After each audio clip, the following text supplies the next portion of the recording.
You're welcome back to today's powerful broadcast. Let's look into the next step of Donald Trump in Nigeria. What is the next step concerning how the situation of this country is today? Because the issue of evacuating their citizens out of Nigeria and this issue of closing down the embassy in Nigeria, U.S. embassy, closing it down in Nigeria. So we don't know the next step he is going to take, if it is about to break up Nigeria, or if it's about to still allow Nigeria to coexist, or if it's about to end Sharia in Nigeria. So don't skip any part of the video, because this our brother is going to explain to us a lot of things concerning what Donald Trump and what is the next step he's going to take as it is. So according to the headline, it says Trump next move on Nigeria. Is it about breaking up Nigeria and ending Christian massacre in the country?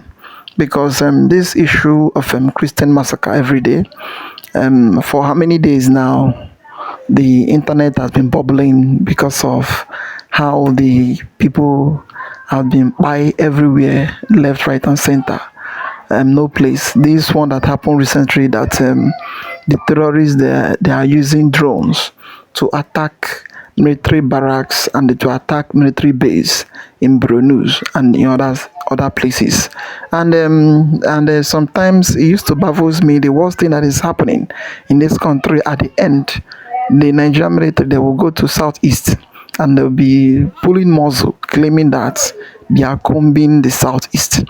It is sometime I will sit down and I will start asking myself, did those people have brain? Did they have sense? Your soldier is being by every day in the northeast, every day in the north central, and every day all over. And the people is being by left, right, and center every day in this country. And you deploy all your soldiers to the southeast, claiming that you are combing the southeast. You are calling for operation this, operation that.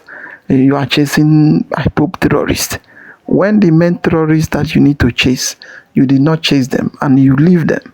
Those people that are using drones to attack military base and they kill and they to buy the commander, so the army commander in all those bases, and still you are still pulling muzzle that you are fighting terrorism. In fact, a lot is happening. I would like you to watch the video to the end. Don't skip any part of it for you to see the way Nigeria is heading to. But to watch, like it, subscribe, and share it for everyone to see what is going on in Nigeria. Ladies and gentlemen, welcome back. I have a very important question to ask. What is Donald Trump's next project after Iran? Because if you have been watching this channel, you already know the pattern. First, they start with the rhetoric, then they come with the threat, then they pivot to military footprint, and then comes a new map. And right now, every single one of those stages is now playing out in Nigeria at the same time. Because yesterday, a military base in Borno State in northeastern Nigeria was overrun by armed fighters. At least 18 soldiers were reportedly killed. The brigade commander, Brigadier General Oseni Omo Braimo, was among the victims. That is the second Brigadier General killed in Nigeria in the last 5 months. The first was Brigadier General Musa Oba, killed by Islamic State West Africa province fighters in November last year. Violence is now surging across northern Nigeria. At least 90 people have been killed by gunmen in remote villages since Sunday alone. And right now, as we speak, reports indicate that 200 American troops are already deployed on Nigerian soil. They arrived earlier this year with drones, lots of it, reportedly to provide what America is calling technical and training support to the Nigerian military. The United States already struck target in Sokoto State. That was back on Christmas Day Eve in 2025, hitting what it says were Islamic State camps. And the situation has not improved because it has basically gotten worse. Just 2 days ago, the US State Department authorized the departure of all non-emergency embassy staff and their families from the capital city of Nigeria, Abuja. They cited a deteriorating security situation. They expanded their do not travel list to about 23 Nigerian states. That's basically more than half of the whole country. They told American citizens to prepare evacuation plans that do not rely on US government assistance. Now, let me be very clear here. This is not the first time the United States has issued this kind of alert since the war in the Middle East began. By my count, this is at least the third time. So I am not here to raise fear, but I'm here to ask a very simple question. If you already have troops on ground in Nigeria, drones in the sky, and bombs falling on villages, and you are simultaneously pulling your diplomats out of the capital of Nigeria, what exactly are you preparing for? And then, 3 days ago, Donald Trump name-dropped Nigeria once again. In that report, he accused CNN of publishing a fraudulent report about the Iran ceasefire, and he blamed it on what he called a fake news website originating from Nigeria. He did not name the particular media outlet he was accusing. He provided no evidence. CNN's own correspondent confirmed the network received the document directly from the Iranian Foreign Ministry. Also, a fact-checking investigation found no evidence whatsoever that any Nigerian media website was the source of what CNN published. But that did not matter because Trump stood on his platform and told the world that Nigeria is the origin of fake news designed to undermine American foreign policy. First, you are a country where Christians are being slaughtered. Then, you are a country producing fake news to sabotage the President of the United States. Every time Trump mentions Nigeria, the frame gets darker. And the question you need to be asking right now is why? Because this is the part that ties all of this together. And this is the part that should concern every single person that is watching this video, especially if you are from Nigeria or West Africa.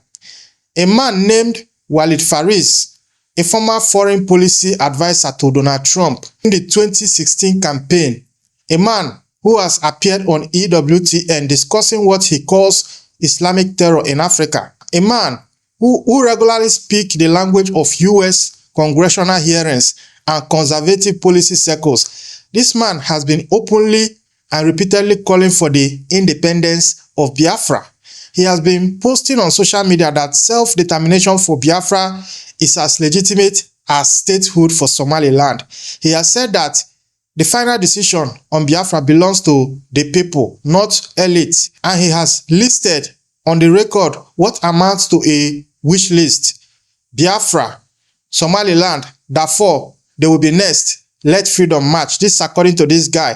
Now, read that list again.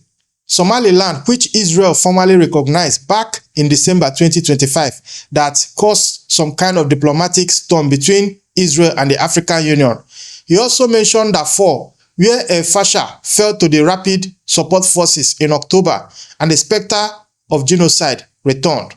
And Biafra, the southeast of Nigeria, a region that once fought a civil war that resulted in the death of 2 million people, most of them children and women who starved to death under a Nigerian government blockade. This looks less like a random list and more like an outline of a roadmap. And the man drawing it is not a nobody on the internet. He's actually a former advisor to the President of the United States. Now, let me take you deeper because Walid Faris is not just tweeting from a personal account. He is proposing actual US policy. In a policy outline that has been reported and circulated in Washington circles, this guy lays out a dual strategy for Nigeria. He is suggesting that in the north, he calls for a counter-extremist coalition of moderate Muslims and Christians to fight these armed groups. Fine, yes, it could, depending on how you look at it, it could be a great strategy. But in the south, this guy is recommending something else entirely. He recommends empowering and supporting a Biafra state as what he calls a strategic buffer against armed group infiltration from the north. And he does not even stop there. He says the proposed Biafra region, the Biafran country could host US military personnel and bases, providing what he calls a strategic partnership to strengthen counter-terrorism efforts in southern Nigeria. Let us sink in for a moment. A former Trump advisor is not just calling for the moral recognition of Biafra. He is proposing that the United States set up permanent military bases in a new Biafran state carved out of the southeast of Nigeria. This is not sentiment. This is actually a strategy. This is the language of military planners and lobbyists, not some social media activists. And the lobbying operation is already gaining momentum in Washington. This is well documented. The Biafran Republic government in exile, a group that declared the restoration of Biafran independence in Finland, that was in 2024, has hired a Washington lobbying firm. They have filed documents with the US Department of Justice under the Foreign Agent Registration Act. These are not leaked files. These are actually in public records. And in their own findings, the Biafran government in exile has asked the United States to recognize their self-organized referendum in which they claim over 50 million people voted to leave Nigeria. They ask Washington to recognize the independence declaration, and they clearly cited the South Sudan model, where the United States supported a Christian South to separate from a Muslim North through a United Nations-backed referendum. And in exchange, according to those same filings, they offered the United States permanent military bases in the Gulf of Guinea, counter-terrorism cooperation, and preferential oil and gas concessions. Now, you are watching an independent movement pitch itself to the United States the same way a defense contractor pitches a weapons deal. Military bases, oil, strategic assets, the kind of things that will sound like music to the ears of Donald Trump. And the asking price is one thing: American political support for the breakup of Nigeria. If Biafra is already being sold in Washington as a business and security package, military bases, oil, assets, what do you think Abuja's counter offer is going to be? Now, let me put this in the wider context, because none of this is happening randomly. It is not something that is happening in isolation. Donald Trump himself has been building a case against Nigeria for years. Back in 2018, that was during his first term, he told Nigeria's then president, Muhammadu Buhari, that the United States was deeply concerned about the killing and persecution of Christians. In October 2025, his administration designated Nigeria a country of particular concern for religious freedom violations. In November last year also, he threatened to cut all aid and go in guns a-blazing. His exact words were, "If we attack, it will be fast, vicious, and sweet." He instructed the Pentagon to prepare options, and on Christmas Day last year, Donald Trump delivered on all the threats. American munitions hit targets in Sokoto State. Nigerian civilians in the surrounding areas paid the price either way, and the framing was always the same: Christians are being slaughtered. Nigeria's government is complicit or incompetent. The United States must act. Senator Ted Cruz led a pressure campaign in Congress. Bill Maher amplified it on television. And Donald Trump, on his own part, according to CNN reporting, saw a Fox News segment about Nigerian Christians on Air Force One and began posting threats within the hour. But this is what the data actually shows. I'm not saying this to deny that there is violence against Christians. I'm saying this because the violence is real, just not against Christians only. It is targeting anybody that is moving. Anybody. It's not just targeting Christians, because according to Armed Conflict Location and Event Data Project figures covering January 2020 to September 2025, of more than 20,000 civilians killed in attacks, 317 deaths were from attacks targeting Christians, and 417 were from attacks targeting Muslims. The data shows brutal violence against both Christians and Muslims. It is not a one-sided story where only Christians are being hunted. The Nigerian government has said repeatedly that armed groups do not discriminate between faiths. Boko Haram, they bomb both mosques and churches. They also attack Muslim majority areas in the north, where most of the violence is concentrated. The framing of a Christian genocide, why powerful in American evangelical and conservative circles does not match the evidence on the ground. That is the point I want to make. I'm not denying the violence. The violence is real, ladies and gentlemen. But this narrative of Christian targeting, it will serve a particular purpose. It will build a moral case for intervention. And once that moral case is built, the political case for partition is not far behind. Because think about the logic. If you have already told your base that Nigeria is a killing field for Christians, and if a former advisor is already saying the solution is an independent Christian homeland in the Southeast, and if a lobbying firm is already filing papers in Washington asking the United States to recognize that homeland, then the real question is whether what we are seeing now from policy planners and think tanks is just some mere rhetoric or the early stages of a plan being built piece by piece. Now, at this point, I want to plead. If you are watching this episode and you connect with what I'm saying, you like what I do on this channel, do me this favor and click that subscribe button right now. Because as you already know, I break complex geopolitical matters every single day from Africa's own point of view in a language that everyone can connect with. Now, drop a comment below and tell me, when a former Trump advisor is openly proposing US military bases in a new Biafran state, and Biafran exiles are currently filing official lobbying documents in Washington offering oil concessions in exchange for recognition, is this still just some mere rhetoric, some social media clout chasing, or is this the beginning of something much bigger? Now, there is another dimension to this that I need to address, because while all of this is happening in the Southeast, something is also happening on Nigeria's western border with Cameroon. The Anglophone crisis in Cameroon has been raging since 2017. Separatists in the English-speaking regions of Cameroon have already declared independence as Ambazonia. The conflict has killed thousands and displaced more than 500,000 people. And according to various reports, Nigeria hosts approximately more than 100 Cameroonian refugees, the vast majority of them in Cross River State. That is the border state between Nigeria and Anglophone Cameroon. And the people on both sides of that border are in many cases the same people. They share the same language, ancestry, and traditions. The international boundary between them was drawn by colonial powers and has never reflected the reality on the ground. The Cameroonians who are fleeing into Cross River State, a state inside Nigeria, they don't feel like they are entering a foreign country. They feel like they are going home. In Nigerian social media space, recently I have been seeing conversation that has been building quietly. Some people are asking why Nigeria does not simply integrate Anglophone Cameroon. And it's a wonderful idea. This is only possible if Nigeria is actually a sovereign country with independent foreign policy direction.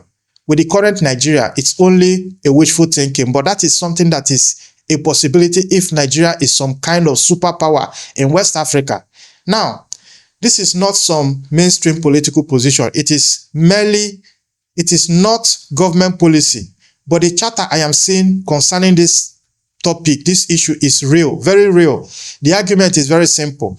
The border was a colonial error. The people are one and the same people. Cameroon's government has shown it cannot protect their English-speaking citizens.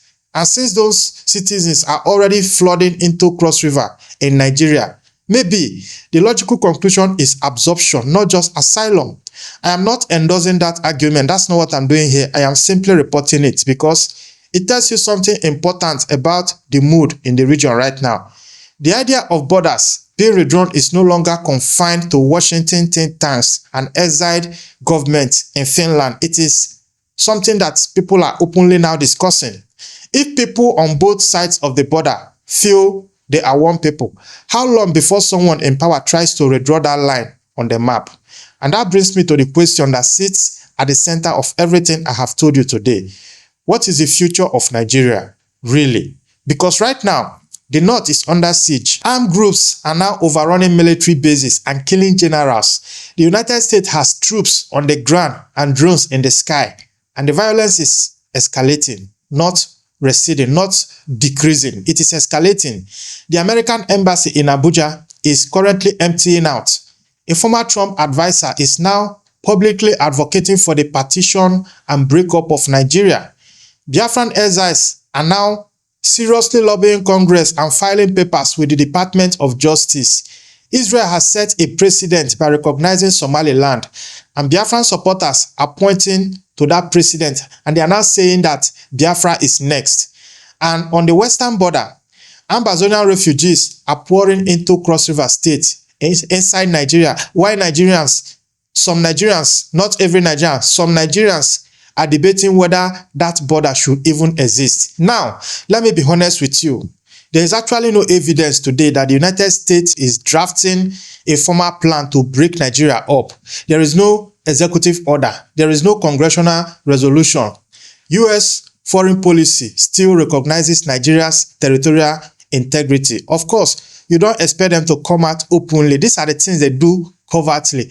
I'm only giving you this disclaimer for you to understand where my narrative and my reporting is coming from. But there is something else. There is a steady, deliberate normalization of the idea that Biafra's independence is now a legitimate cause, morally justified and strategically useful. That normalization is happening in editorials on mainstream media in the West, on social media posts by connected political figures, in lobbying campaigns that is raging in the United States right now, in congressional hearing questions being drafted by paid representatives of the Biafran government in exile. And the people that are doing this normalization know exactly how Washington works. They know the playbook. You start with an idea nobody takes seriously. You push it long enough and loud enough and it becomes a policy paper. Push it further and it becomes a talking point in Congress. Push it one more time and it becomes the official American position. That is exactly how South Sudan got their independence. That is how Kosovo happened. And that is the road they are trying to build for Biafra right now. The difference is that Nigeria is not Sudan. Nigeria is the largest economy in Africa. It is the most populous country on the continent. Nigeria has over 230 million people, even more, because the last time Nigeria had an actual census was in 2006, more than 20 years ago. The consequences of its fragmentation will not be contained within the Nigerian borders. It will reshape every single country in West Africa. It will collapse ECOWAS. It would destabilize the Gulf of Guinea. It will send shockwaves through global energy markets. And the people who will suffer most are not the lobbyists in Washington or the advisors on social media.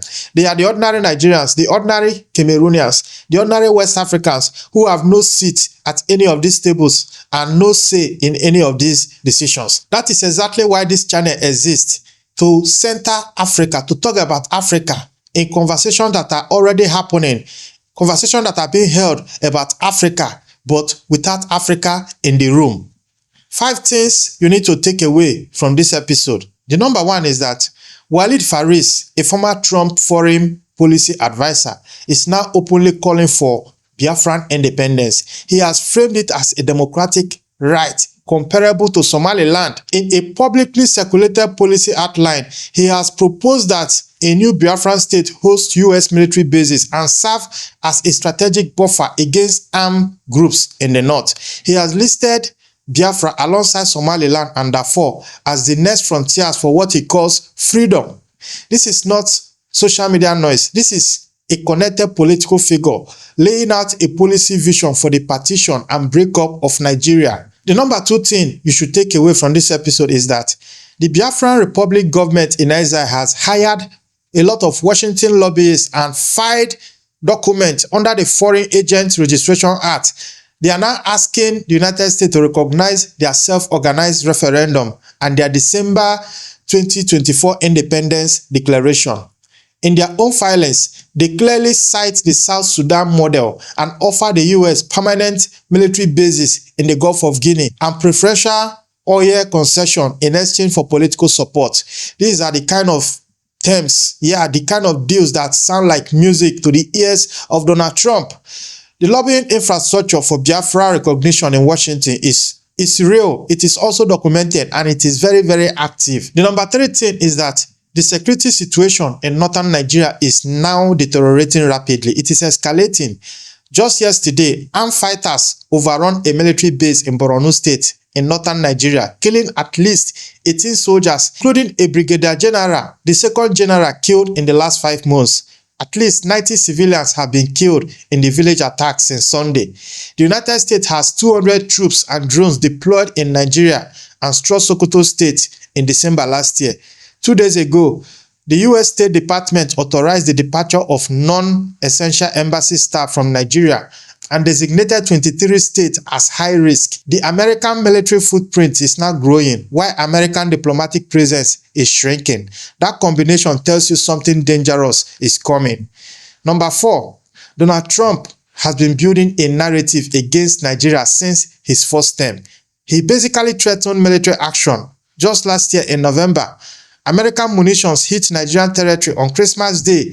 He designated Nigeria a country of particular concern over Christian persecution claims that available data does not support in the way they are being framed. He blamed Nigerian media for fake news that fact checkers have found no evidence links to Nigeria.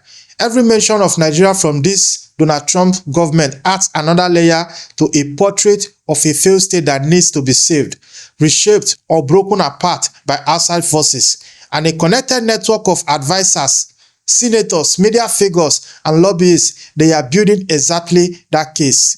Finally, on Nigeria's western border, the Amazonian refugee crisis is escalating. Over 100,000 Cameroonian refugees are already in Nigeria, concentrated in Cross River State, a border region where the people on both sides share the same ancestry, the same language and traditions. Meanwhile, Israel's recognition of Somaliland has set a dangerous precedent that Biafran supporters are now clearly citing. The conversation about redrawing West Africa's borders is no longer hypothetical. It is now active, funded, and being prosecuted in the corridors of Washington. And the people who should be most alarmed are the ones who will bear the consequences, not these lobbyists, not the advisors. It's about the 230 million Nigerians whose future is being debated in rooms they will never enter. Tell me what you think in the comment. What hit you hardest in this episode? Was it a former Trump advisor openly proposing US military bases in a new Biafran state, or the Biafran government in exile offering oil concessions to Washington in exchange for recognition, or the fact that a second Nigerian general has been killed in the last 5 months while American troops and drones are now sitting on Nigerian soil? Is it the US now pulling diplomats out of Abuja, the capital city of Nigeria, while at the same time they are expanding military presence, or Donald Trump blaming Nigerian media for fake news with zero evidence, adding another brick to the war he is building against the most populous country in Africa? Tell me what you think about all of this in the comment section. This is our activist, our brother. He has explained the one he understands and the one he knows.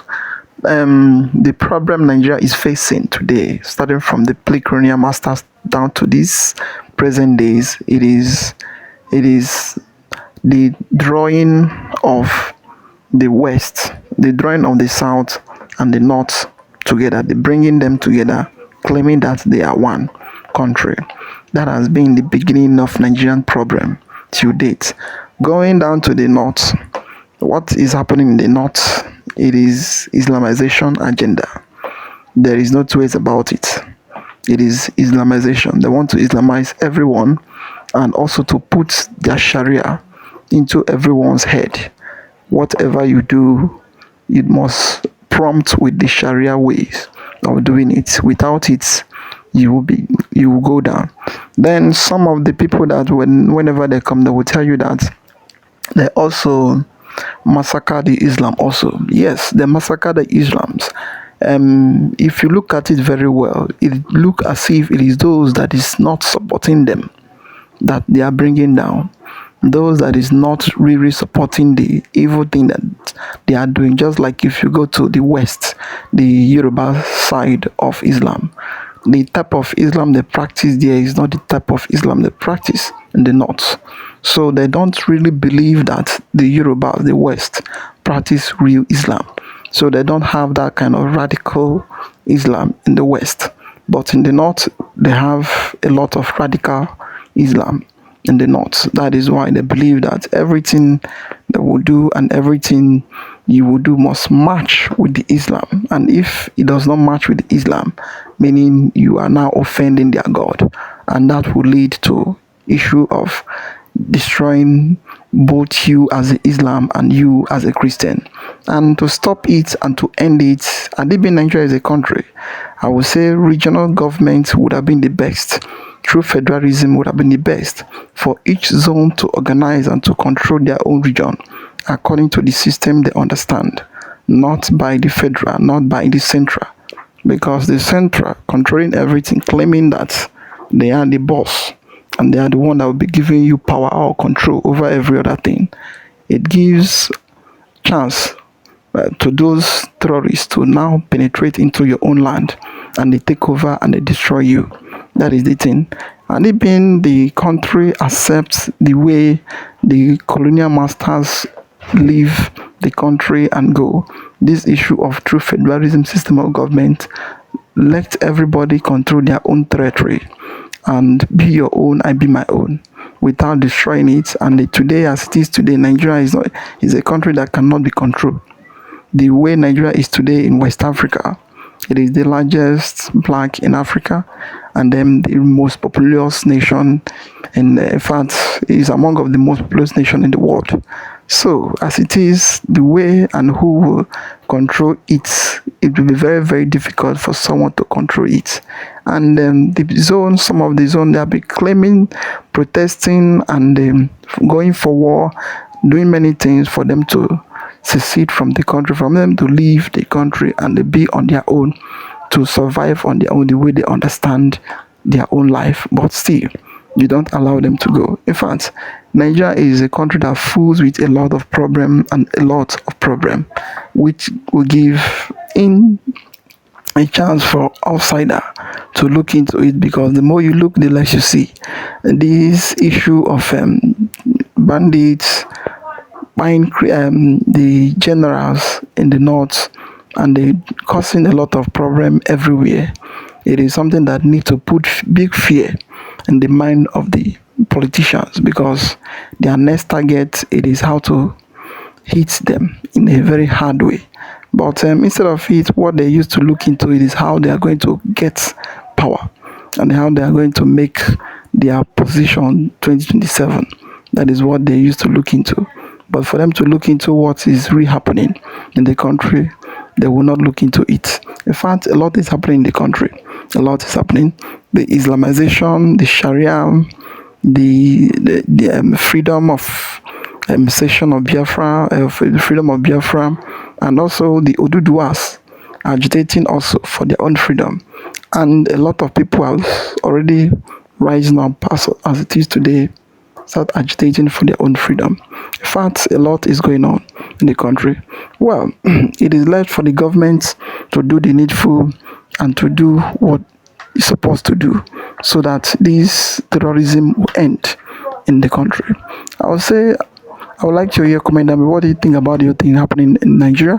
Like, subscribe, and make sure you share it for everyone to see the thing that is going on. I say thank you for watching.